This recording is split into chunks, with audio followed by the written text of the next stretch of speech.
방금 읽었던 이 글을 통해서 초대교회 그리스도인의 교제의 특징이 어떤 게 있었는지 혹시 발견하셨나요? 한번 자유롭게 이야기해 주실 수 있을까요? 초대교회 그리스도인 교제의 특징. 뭐 여러 가지가 있을 텐데요. 자유롭게. 모든 것을 내려놓는 결단. 예, 모든 것을 내려놓는 결단이 있었죠. 예, 또요. 신분에 상관없이 그렇습니다. 귀족과 노예의 신분을 뛰어넘어 한 형제 자매로서 서로를 섬겼죠. 또요. 네. 죽음을 이야기 도사를 그렇죠. 교제하는 것을 제외하지 않아요. 예. 위협을 당하는 상황에서도 다른 그리스도인과의 교제를 포기하지 않았죠. 그리고 서로를 섬겼고 자신의 소유를 기꺼이 나눴고요. 또한 깊은 회개와 겸손과 섬김, 그리고 영혼을 사랑하는 뜨거움이 있었죠. 이런 특징들을 가지고 있는 그 초대교회가 하나됨을 이루고 그들의 공동체는 놀라운 부흥을 이루게 됐던 것이죠. 자, 그들에게 있어서 무엇이 이런 아름다운 교제를 이루게 했을까라고 제가 한번 생각을 해봤더니 그 시작은 아마도 그들이 인생을 바꿀 만한, 그들이 어떤 목숨을 걸 만한 만남부터 시작되지 않았을까, 저는 이렇게 생각을 해봅니다. 그래서 저는 오늘 교제라는 부분을 다루기 전에 우선 이 만남이라는 주제를 한번 좀 생각해 보기 원합니다. 사람은 누구나 인생에 있어서 중요한 터닝 포인트 내지는 어떤 물줄기를 바꿔놓을 수 있을 만한 그런 만남들이 있습니다. 그래서 어떤 만남을 갖느냐가 대단히 중요한 것이죠. 여러분들은 지금까지 살아오시면서 어떤 만남을 경험하셨습니까? 제 경우는 첫 번째는 뭐니 해도 우리 예수님과의 만남이었던 것 같습니다.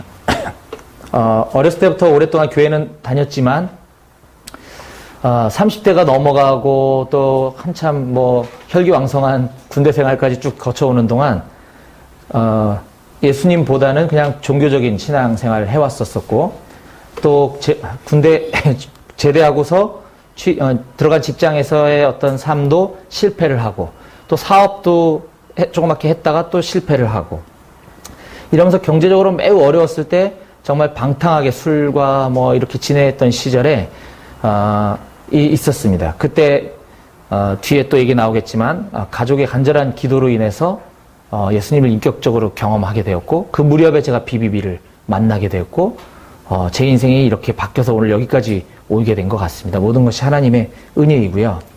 두 번째는 저희 가족 아내와의 만남이었던 것 같습니다. 제가 참 좋아하는 사진인데요. 제가 이제 매일은 못하겠죠. 못하는 날도 있지만 저녁에 이렇게 가급적 모여 앉아서 성경을 한 장씩 읽고 읽은 것들을 나누고 또 깨달은 것들 서로 이야기하고 어떻게 앞으로 살아갈 건지. 우리 큰아들이 중학교 2학년, 둘째가 6학년, 막내가 1학년이거든요. 예, 다복하죠? 예.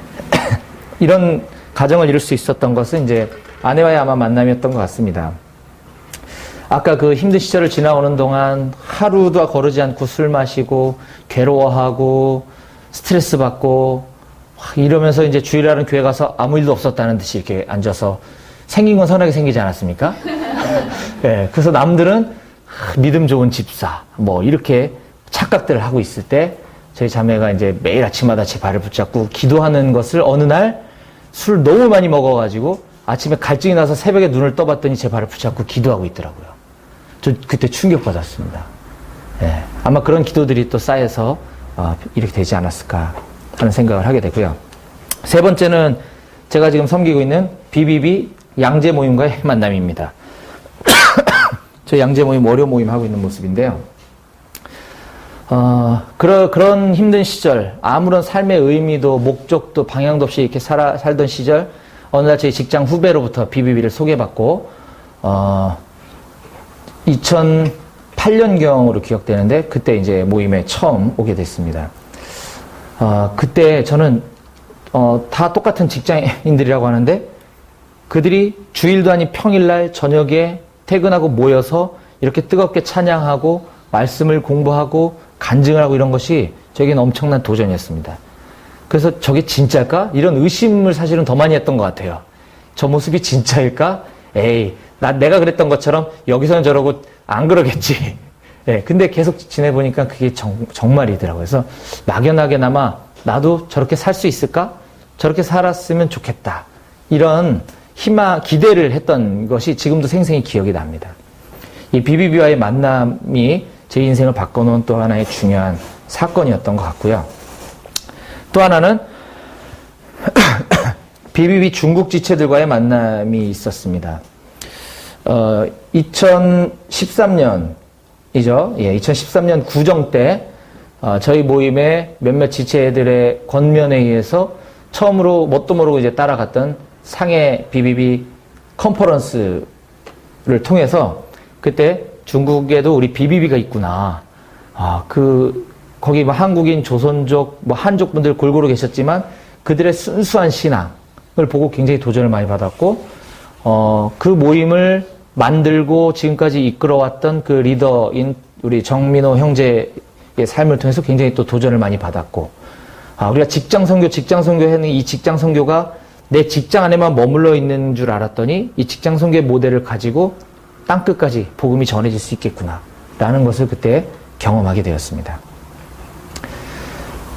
예, 그 밖에도 제 인생을 바꿔놓은 만남들을 뭐 이야기하자면 이것만 해도 뭐 오늘 강의가 모자라겠지만, 예, 이 정도에서 가름을 하고요. 예, 이런 만남을 토대로 한 그리스도인의 교제에 대해서 이제 좀 본격적으로 살펴볼까 합니다. 네이버에 보면 사전적인 의미의 교제는 서로 사귀어 가까이 지내다라고 하는 뜻이 있다고 합니다.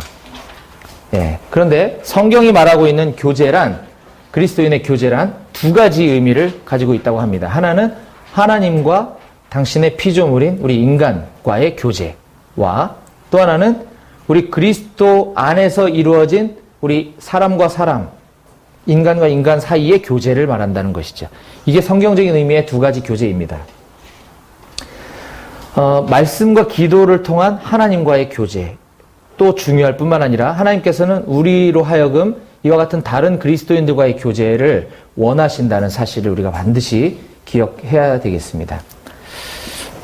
또 다른 교제의 정의를 살펴보면, 제가 읽어볼게요. 헬라어 코이누니아는 예수 그리스도로 말미암아 구원받은 그리스도인들이 그리스도 안에서 서로 연합하여 조화를 이루고 하나님께서 자신에게 주신 모든 것을 다른 지체들과 나누며 그리스도의 몸을, 공동체를 세워가는 것이다 라고 하고 있습니다. 이 교제라고 하는 말의 헬라어, 우리가 아는 것처럼 코이노니아는 함께 나눈다라는 의미를 가지고 있습니다. 무엇을 함께 나누느냐? 하나님께서 우리에게 주신 구원의 은혜를, 하나님께서 우리에게 나누어 주신 것을 우리가 은혜로 받고, 그 다음에 우리의 가진 소유, 이것이 물질뿐만 아니라 복음도 마찬가지죠. 이런 것들을 함께 나누어 주고, 그리고 상호간에 지키고 행해야 될 역할과 책임들을 서로 주고받는, 구원의 은혜를 나누어 받고 우리의 가진 소유물과 우리의 복음을 서로 나누어 주고 각자의 역할과 책임을 서로 나누는, 예, 이런 것이 코이노니아, 교제라는 것이고요. 이렇게 할 때 우리가 그리스도를 머리로 하는 각 몸의 지체인 우리가 세 사람, 우리 에베소서에 나오는 것처럼 세 사람을 이루어 공동체를 세워간다라는 것이죠. 이게 바로 코이노니아, 즉 교제의 뜻입니다. 자, 그러면 이번에는 그리스도인에게 있어서 교제의 정의를 살펴봤는데 왜 중요한지, 교제의 중요성이 무엇인지를 한번 좀 보도록 하겠습니다. 다른 말로 이야기하면 공동체가 왜 필요한지 같은 말이죠. 제가 교제와 공동체를 계속 번갈아 가면서 쓰는 이유는 교제가 왜 중요한지는 그리스도의 공동체가 왜 필요한지에 대해서 같은 맥락이라는 것입니다. 그리스도인에게 있어서 교제가 필요한 첫 번째 이유는 우리는 그리스도 안에서 한 몸이기 때문이다라는 것입니다. 여기 나와 있는 고린도전서 12장 25절 말씀을 우리 자매님이, 27절 말씀을 형제님이 한번 읽어보도록 하겠습니다. 자, 몸 가운데서 시작. 몸 가운데서 분쟁이 없고 오직 여러 지체가 서로 같이 하여 돌아가게 하였으니 너희는 그리스도의 몸이요 지체의 각 부분이라. 예, 아멘. 이 두 구절에서 공통적으로 등장하고 있는 단어가 뭐죠? 몸과 지체. 그렇습니다. 사도 바울은 그리스도인의 공동체를 이 몸과 지체에 비유하고 있습니다. 그 이유는 우리가 상호 보완적이고 유기체적인 존재라는 것이죠. 우리가 예를 들어 손이 칼에 베었다고 가정을 했을 때 이 손가락이 베었을 뿐인데 우리 온 몸의 신경은 손가락에 가게 되죠. 베인 게 좀 그렇다면 아주 조그만한 가시가 만약에 손톱 밑에 찔렸다고 하더라도 아마 다른 데 집중을 못할 정도로 계속 거기가 신경이 쓰일 겁니다. 이처럼 이 그리스도인의 교제는 몸의 한 지체라는 것이죠. 그리고 두 번째로 교제가 필요한 이유는 서로를 도와주고 세워준다라는 것입니다. 갈라디아서 6장 2절 말씀에 보면 너희가 짐을 서로 지라 그리하여 그리스도의 법을 성취하라 라고 기록하고 있습니다. 여기에서 말씀하고 있는 짐이란 바로스라고 하는 단어인데요. 이 헬라어 바로스라고 하는 단어의 뜻은 이 낙담, 중대한 힘, 압박하는 고통의 의미를 갖고 있다라고 하는 겁니다. 즉 혼자서는 감당하기 힘든 아주 엄청난 과중한 짐이라는 얘기죠. 그래서 서로 짐을 서로 진다라는 것은 그냥 뭐 가볍게 우리가 대할 수 있는 말씀이 아니라는 겁니다. 다른 사람의 그 어떤 엄청나게 힘들고 고통스러운 것들을 서로 나눌 줄 알아야 된다는 것이죠. 그게 때로는 물질로, 그게 때로는 간절한 눈물의 기도로. 예, 이게 서로를 도와주고 세워주는 공동체가 필요한 이유라는 것이죠. 또한 세 번째, 교제가 필요한 세 번째 이유는 삶의 기쁨과 슬픔을 함께 나누어 격려와 위로를 받고 쉼을 얻기 때문이다라는 것입니다. 로마서 12장 15절에 즐거워하는 자들로 함께 즐거워하고 우는 자들로 함께 울라라고 기록하고 있습니다. 뭐 다 마찬가지겠지만 저희 양재 모임에서는 모임 안에 있는 지체들이 결혼할 때마다 굉장히 많은 지체들이 결혼식장에 함께 참석해서 진심으로 축복해주고 거기서 축가를 불러주는 전통 아닌 전통이 있습니다. 물론 신랑 신부가 원할 때만요.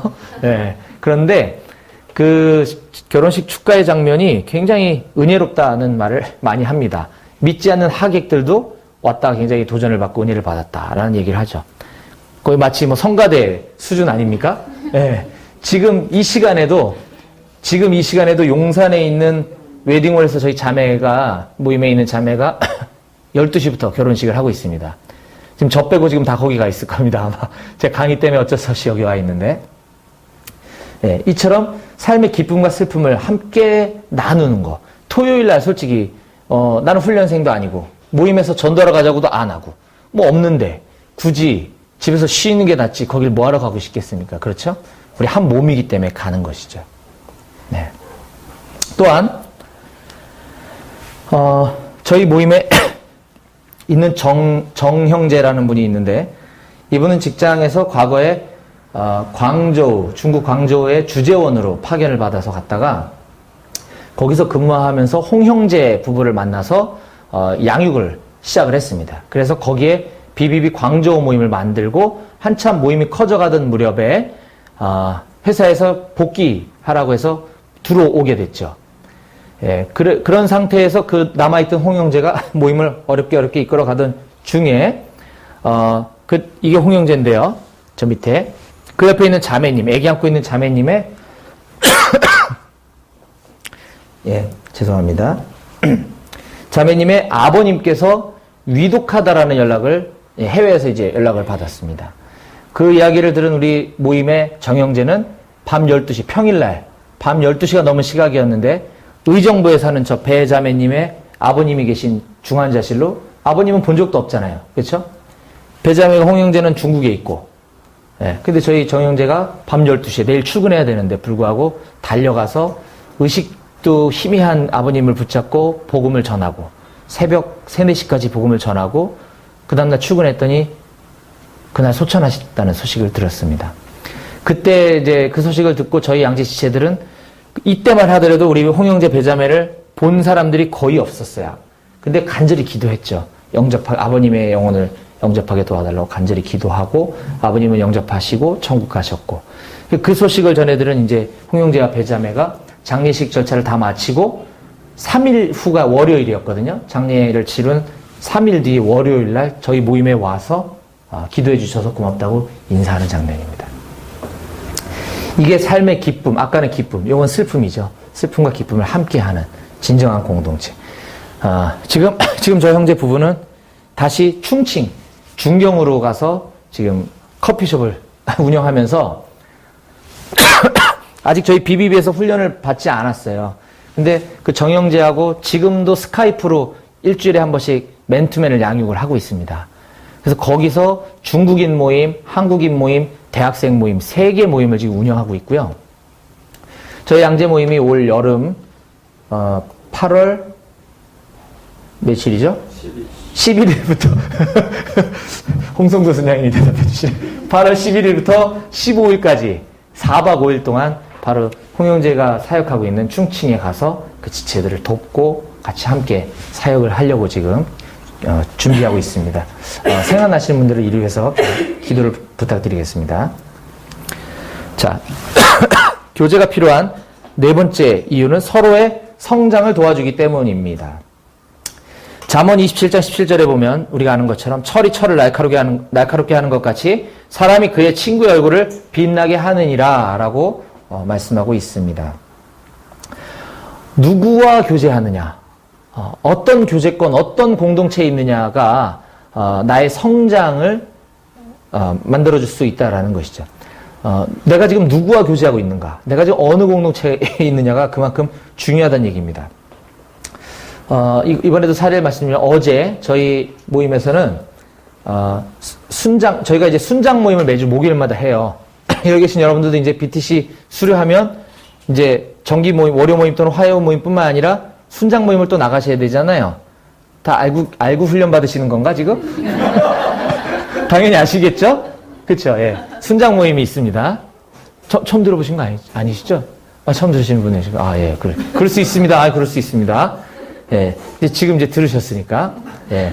우리가 훈련을 받았으면 이제 순장이 됐기 때문에 순장 모임을 또 가서 우리가 더 교제의 폭을 더 넓히게 되는데, 저희가 순장 모임을 저희는 목요일 날 하는데, 모교순이 이제 4개가 있습니다. 4개. 그래서 모교순을 인도하시는 순장님들은 이제 BTC3 훈련을 받으신 순장님이 계시고, 이제 순원분들은 BTC 1단계 또는 2단계 이렇게 받으신 분들, 맨투맨 순원이 있는 분도 계시고 없는 분도 계시죠. 이렇게 모교순을 운영하고 있는데,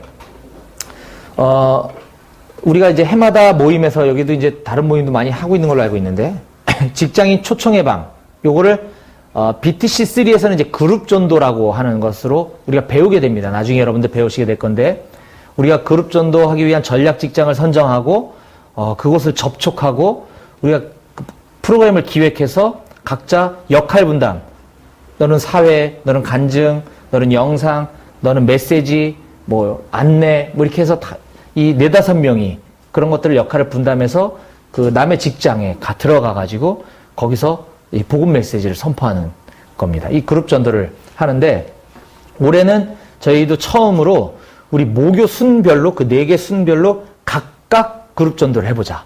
옛날엔 모임 차원에서 했기 때문에 BTC3 받으신 분들이 주축이 돼서 쉽게 할 수 있었고, 지체들은 그냥 이런 거 하는가 보다 이 정도였다면, 이번에는 BTC3 안 받아본 우리 예비 순장 이상 순장님들이 그 역할을 분담해서 그걸 하는 겁니다. 그래서 바로 어제 이 사진 있죠? 이거는 이제 우리 선거날 일찍 선거하고 그 성남에 있는 상원초등학교라는 곳에 가서 그곳에 있는 신우회 선생님들 4분과 우리 양재 모임의 순장님 고순 5분이 이제 연합해서 함께 기도로 준비하고, 바로 어제 저녁에 거기서 이렇게 찬양과 간증, 메시지 등을 통해서 한 30명 정도, 초등학교 교실이 꽉 찰 정도로 많은 분들이 오셔서, 그 중에는 반 이상이 불신자 또는 불교, 천주교 신자들이 과반수 이상이었고요. 굉장히 의미 있는 시간이었다. 다시 한번 깊이 생각해 볼 수 있는 시간이었다라고 대답해 주셨고, 또 우리 신우회 선생님들과 또 그 중에 교회를 다니시는 선생님들은 요즘같이 차별금지법 뭐 이런 것 때문에 학교에서 종교 행사가 금지돼 있고, 이런 상황에서 학교에서 이런 행사를 할 수 있었다는 게 너무 놀랍다. 충격받았다. 예. 그리고 신우회 선생님들은 굉장히 도전받았다는 얘기를 어저께 나누면서, 또 우리 양재 지체들은 처음에 시작할 때는 이거 너무 무리하는 거 아니야? 5명, 6명밖에 없는 순에서 이거를 하라니 걱정도 되게 많이 하고, 또 준비하는 과정에서 약간 어려움도 있었고 했지만 어제 끝나고 나니까 이제 어디 가서든 할 수 있는 자신감이 생긴 거죠. 예. 이게 바로 서로의 성장을 도와주는 공동체에서만 누릴 수 있는 유익이라는 것입니다. 다섯 번째는 죄에 대해 승리하는 삶을 살아가게 된다는 것이죠. 그리스도인에게 교제가 필요한 다섯 번째는 죄에 대해 승리하는 삶을 살아가게 된다. 갈라디아서 6장 1절 형제들아 사람이 만일 무슨 범죄한 일이 드러나거든 신령한 너희는 온유한 심령으로 그러한 자를 바로잡고 내 자신을 돌아보아 너도 시험을 받을까 두려워하라 라고 기록하고 있습니다. 여기서 바로잡다라는 단어가 헬라의 카타르티조라고 되어 있는 단어인데요. 이 카타르티조라는 단어는 이 골절된 뼈가 부러졌을 때 그걸 바로잡는, 뼈를 바로잡는 의술의 용어라고 합니다. 이처럼 이걸 바로잡는 이 죄의 문제를 바로잡는 굉장히 힘들겠죠. 이것들을 누가 하라고 지금 바울이 이야기하고 있습니까? 신령한 너희는 그렇습니다. 즉 성령 충만한 그리스도인, 즉 우리들이 해야 된다라는 것이죠. 예, 이 죄에서 돌이키고 이 범죄한 일이 드러난 지체들을 보게 되거든 그들을 바로 잡아주는데 누가 하느냐? 우리가 해야 된다는 것이죠. 그리스도인들이. 예. 그러기 위해서는 우리가 맨투맨 또는 월요순 또는 순장 모임에서 우리가 많은 것들을 나눠야 합니다. 사실 교제할 때 교제권이 어느 정도 형성되기 전에는 나의 그런 깊은 속내를 이야기하기 어렵지만 그런 것들이 다 드러나줘야지만 나도 성장할 수 있고 또 공동체가 건강하게 갈 수 있는 것입니다. 자, 지금까지는 교제란 무엇인가 또 왜 우리 그리스도인들은 교제를 해야 되는지 그 이유에 대해서 살펴봤습니다. 그러면 이번에는 how, 어떻게 교제를 할 것인가에 대해서 한번 살펴보도록 할 건데요. 우선 성경적인 교제란 그리스도가 주인이 되는 교제라는 것입니다. 예, 마태복음 18장 20절 두세 사람이 내 이름으로 모인 곳에는 나도 그들 중에 있느니라. 예, 우리가 아마 여러분들 그 암송했던 구절 중에도 있죠? 예, 두세 사람이 내 이름으로 모인 곳에는 나도 그들 중에 있느니라. 여기에서 우리가 성경적인 교제의 필수 요건을 알 수가 있죠. 내 이름으로 모인 사람들이어야 이게 성경적인 교제다라는 것이죠. 예수 그리스도의 이름으로 모인 자들, 그리스도인들이어야 한다는 것이죠. 자, 그러면 그리스도인들이 모이면 그게 다 무조건 교제인가요? 그리스도인들이 모여서 어제 먹었던 맛있는 음식을 얘기한다면, 네. 그리스도인들이 모여서 애 키우면서 힘들었던 이야기를 한다면 그게 성경적인 교제라고 말할 수 있을까요? 아니죠. 예. 뭐 제가 뭐를 하는 것은 아니지만 사실 많은 우리 그리스도인들의 이름으로 모인 소그룹, 뭐 남전도회, 여전도회, 셀 모임, 뭐 구역 모임 등등 보면 사실 그런 교제, 사람만 그리스도의 이름으로 모였다 뿐이지 내용은 별반 차이가 없는 이런 교제들을 많이 보게 됩니다. 그래서 교제에 있어서의 필수 요소들이 몇 가지 있다라고 하는 것인데요. 첫 번째는 뭐니 해도 말씀이죠. 말씀.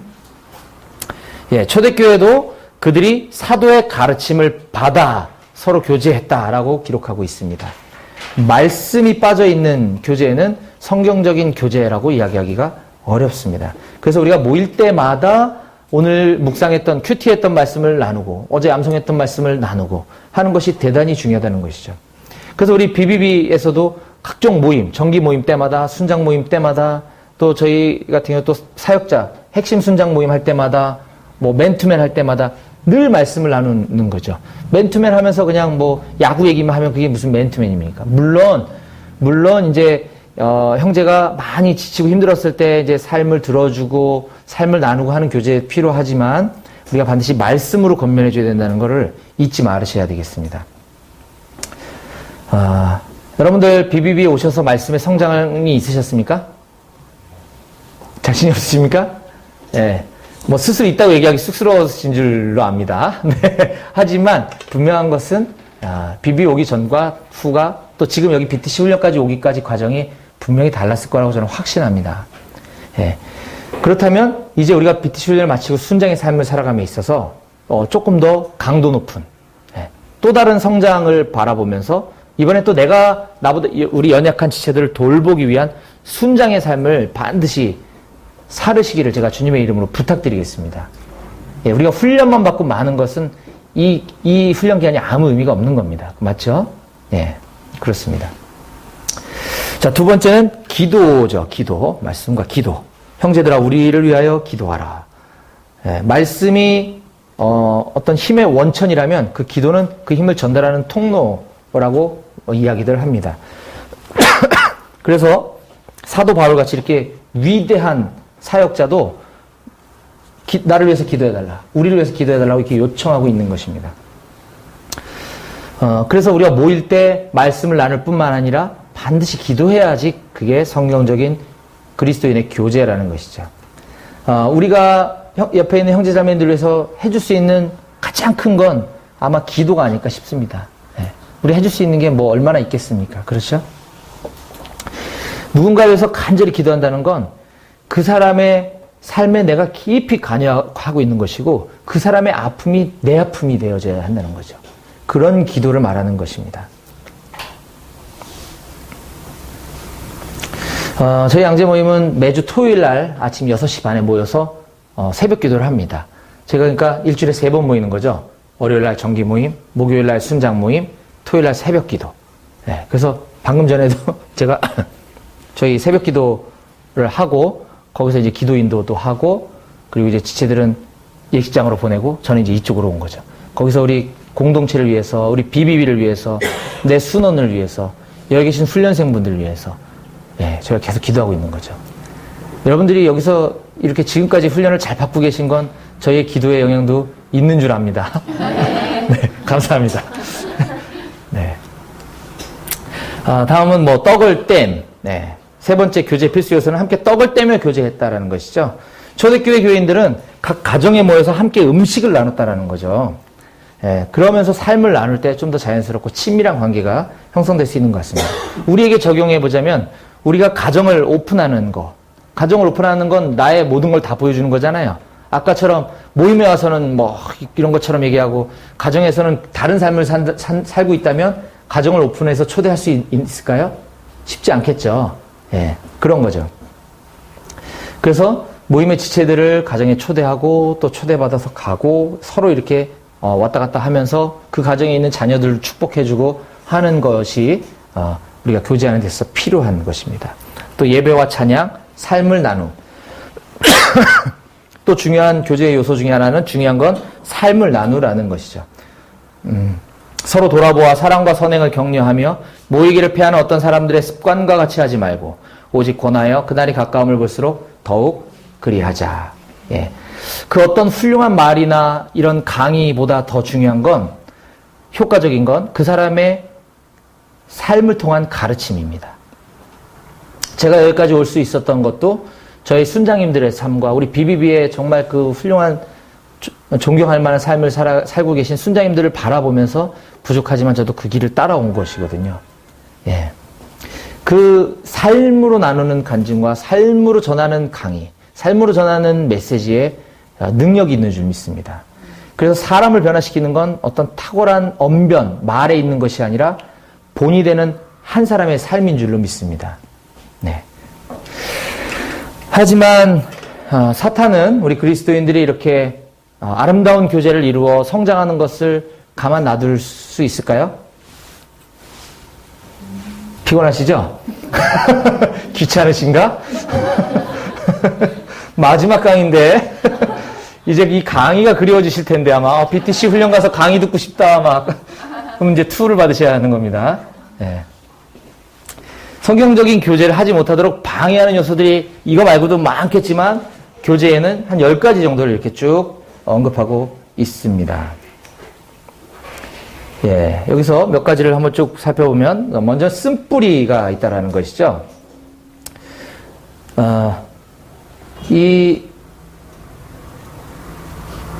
교제를 방해하는 이 쓴뿌리 말 그대로 겉으로 드러나 있지 않지만 속에 감추고 있는 불편한 마음, 이걸 쓴뿌리라고 한다는 거죠. 저 형제는 왜 메시지가 저래? 이 모임은 뭐 이래? 뭐 이런 마음이 남아 있다면 우리가 교제할 수 없는 것입니다. 그래서 그런 쓴뿌리가 제거돼야 되는 것이고요. 이 쓴뿌리가 남아있을 때 관계를 파괴하는 것을 우리가 많이 보고 또 경험하게 됩니다. 두 번째는 교만이고요. 세 번째는 비교의식입니다. 비슷하죠. 비교의식을 한번 살펴보면 고린도후서 10장 12절 말씀은 어떤 말씀이냐면 자기로서 자기를 헤아리고 자기로서 자기를 비교하니 지혜가 없도다. 즉 자기들끼리 서로 비교하고 이러는 거는 참 지혜롭지 못한 행동이다 라고 이야기하고 있는 것입니다. 뭐 하나님이 보실 때 뭐 저를 얘기할 수는 없고 우리 탁월하신 뭐 우리 뭐 송기정 순장님이나 여러분이나 하나님이 보실 때는 큰 차이가 없다라는 거죠. 그러니까 우리끼리 서로 비교해서 내가 좀 낫는데 저분이 이런 의미 없다는 거죠. 이게 서로 비교하게 되면 경쟁을 하게 됩니다. 경쟁을 하게 되면 내가 낫다라고 판단을 하게 되면 교만해지게 되고요. 남이 나보다 낫다고 생각이 들면 열등감에 빠지게 되는 거죠. 예. 그래서 이 비교하는 것 자체가 교제를 방해하는 요소다라는 것을 이야기하고 있습니다. 또한 부정적인 태도, 죄, 뭐 당연한 얘기죠. 또한 독립적인 태도라고 이야기하고 있습니다. 독립적인 태도란 다른 사람이 나를 주관하지 못하게 하는 것을 말합니다. 다른 사람, 내 순장님, 우리 모임에 있는 리더가 나의 삶을 타치하지 못하게 한다는 것이죠. 그러면은 교제권 안에 있을 수가 없는 것입니다. 특히 우리가 배우고 성장해야 되는 사람에게 있어서 이 독립적인 태도란 교제를 방해할 뿐 아니라 성장을 가로막는 요소가 된다는 것입니다. 그래서 하나님은 우리를 인도하시고 우리를 성장시키실 때 말씀을 통해서 또는 기도 가운데 말씀하시기도 하지만 다른 동역자들을 통해서도 말씀하신다는 사실을 반드시 기억하셔서 나에게 만약에 그런 독립적인 태도나 기질들이 남아있다면 그 부분을 놓고 기도하시고 변화되시기를 부탁드리겠습니다. 다음으로 교제를 방해하는 요소는 게으름과 두 마음이라고 교재에 기록하고 있죠. 두 마음이 무엇이죠? 두 마음. 서로 다른 마음이 내 안에 있다는 거죠. 사역을 하다 보면 오랫동안 양육을 했는데도 불구하고 잘 변하지 않고 잘 성장하지 않는 분들이 계십니다. 뭐 여러 가지가 있습니다. 뭐 여러 가지 이유가 있겠지만 그 중에 가장 큰 요인이라고 한다면 아마 저는 이 두 마음이 아닐까 싶습니다. 우리가 BBB에서 늘 이렇게 주장하고 외치고 가르치고 하는 이 비전이 있지 않습니까? 비전. 우리가 다 하나님의 몸된 교회 공동체도 있고 다른 성교단체도 있고 여러 가지가 있지만 하나님 특별히 우리 BBB를 통해서 우리에게 주신 지상 명령이 있고 우리에게 주신 사명과 비전이 있다는 것이죠. 근데 내가 몸은 여기에 와 있으면서 자꾸 이제 다른 걸 찾는 겁니다. 나는 기도가 내 은사인가 봐. 그러면서 근데 BBB는 좋은데 여기 떠날 수는 없고 자꾸 이제 다른 데 가서 또 배우고 있고 그게 뭐 나쁘다는 것이 아닙니다. 저는 그 마음의 그 속 깊은 본질을 이야기하고 있는 것이죠. 마찬가지입니다. 우리가 이제 사역을 하다 보면 또 교회 사역과 또 이렇게 충돌될 일이 있는데 이거는 좀 조심스러운 얘기입니다만 뭐 교회 사역을 뭐 하지 마라 이런 것은 아니지만 우리가 하나님이 나를 직장 선교사로 부르셨다. 나에게 평생 순장의 삶으로 나를 이끄셨다라고 하는 확신이 있다면 우리가 여기에 승부를 걸어야 합니다. 그럼에도 불구하고 자꾸 내 마음이 다른 곳을 향하고 있다면 성장하기가 어렵습니다. 솔직히. 이 두 마음. 또 가르칠 수가 없습니다. 교제하기가 어렵다는 것이죠. 이 두 마음을 우리가 없애야 하겠습니다.